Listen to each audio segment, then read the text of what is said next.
जिंदाबाद जिंदाबाद जिंदाबाद, लोक शक्ति पार्टी जिंदाबाद जिंदाबाद जिंदाबाद। आज लोक शक्ति पार्टी लोकतांत्रिक की राष्ट्रीय पदाधिकारी और बिहार प्रदेश के जो पदाधिकारी पार्टी के हैं उनकी कंबाइंड एक बैठक थी।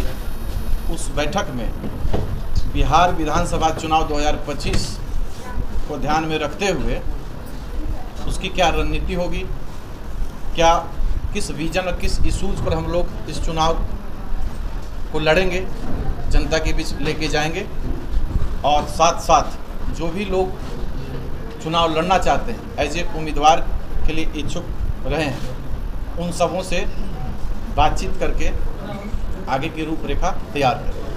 ये मुख्य रूप से आज का क्या कुछ मुख्य मुद्दा रहेगा आगामी चुनाव को लेकर? क्या बिहार का सबसे बड़ा मुद्दा है इंडस्ट्री का नहीं होना, और ज़रूरत है बिहार में ज़्यादा से ज़्यादा इंडस्ट्री लगे ताकि रोजगार ज़्यादा से ज़्यादा लोगों को मिले और बेरोजगारी और पलायन का जो इशू है वो सदा के लिए समाप्त हो जाए। ये मुद्दा तो कांग्रेस भी कह रही है निश्चित रूप से, क्योंकि बुनियादी तौर पे ये सबसे जटिल मुद्दा है और सबसे महत्वपूर्ण मुद्दा है। बाकी सब पार्टी इस इशूज़ पे अपनी बात रख रही है कि ये मुद्दा तो है, लेकिन किसी के पास ब्लूप्रिंट नहीं है जो एक्सप्लेन कर सके कि इस इशूज़ को हम सॉल्व कैसे करेंगे। कितने सीटों पर चुनाव लड़ने की तैयारी है? हम लोग लगभग 50 सीट पर हम लोग चुनाव जीतने की तैयारी कर रहे हैं। बड़ी बड़ी पार्टियां चुनावी मैदान में होंगी, आप उनका मुकाबला कैसे करेंगे? हम लोग के साथ जनता है, हमारे साथ बिहार का स्ट्रॉन्ग विजन है। जिस विजन को कैसे इम्प्लीमेंट करेंगे इस बात को हम लोगों के पास लेके जाएंगे और हम कन्विंस करेंगे, उनको विश्वास मिलेंगे, और मैं आश्वस्त हूँ कि जिस प्रकार से एक्सप्लेन करेंगे लोक शक्ति पार्टी को ज़्यादा से ज़्यादा समर्थन मिलेगा और वोट में मिलेगा। किसी राजनीतिक अनुभव के अचानक चुनावी मैदान में घूमना खतरनाक नहीं होगा? लोक शक्ति पार्टी कोई नई पार्टी नहीं है। लोक शक्ति पार्टी लोकतांत्रिक 2019 में दिल्ली में रजिस्टर्ड हुई। दिल्ली में रह रहे बिहार के जो मजदूर थे, जो झुग्गी झोपड़ी में रहने वाले लोग थे, उन लोगों पर बुलडोजर जब चल रहा था उस बुलडोजर को रोके, उसके बाद आंदोलन शुरू हुआ था। 1.5 साल आंदोलन चलने के बाद 2019 में हम लोगों ने पार्टी बनाई और 2020 में दिल्ली विधानसभा चुनाव में भी सीट पर लड़े और बिहार में भी 22 सीटों पर नॉमिनेशन हुआ था, जिसमें 9 सीटों पर हमारे प्रत्याशी लड़े।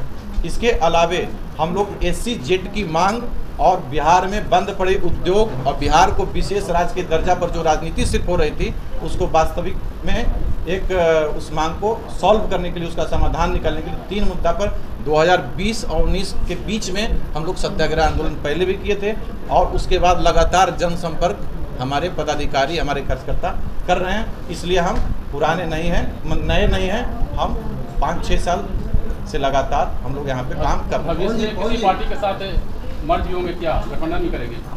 नहीं, हम लोग किसी भी पार्टी के साथ कोई गठबंधन नहीं करेंगे। यदि गठबंधन करना होगा तो हम लोग जनता के साथ गठबंधन कर ही रहे हैं और उसी से मजबूती के साथ हम लोग गठबंधन करेंगे, क्योंकि लोकतंत्र में जनता मालिक है। और जी कहने का मतलब यह है कि 15 दिनों में लगभग 50 जो है क्राइम हुए हैं, हत्या हुई है पटना में और पूरे बिहार में। क्या कुछ कहना चाहेंगे जिस तरीके से अगर मान लीजिए सत्ता में आप आते हैं तो क्राइम पे किस तरीके से रोक लेंगे? देखिए, सबसे पहले तो राजनीतिक इच्छा शक्ति सही होनी चाहिए और बिहार को लेकर दृष्टिकोण सही करना होगा, तब आप कोई भी काम को पॉजिटिव ढंग से कर सकते हैं। हम लोग सकारात्मक राजनीति में विश्वास रखते हैं। बिहार के अंदर एक राजनीतिक षड्यंत्र के वजह से क्राइम बढ़ता है, और दूसरा चीज़ कि जो व्यवस्था होना चाहिए, जो एक मानक होना चाहिए, जिसके बारे में मैं बता भी रहा था कि जितनी पुलिस होनी चाहिए 1 लाख आबादी पे उतनी नहीं है। बिहार में करीब 70-72-77 के आसपास पुलिस है जो 1 लाख आबादी पे है, जो कि सही नहीं है, जो जितना होना चाहिए।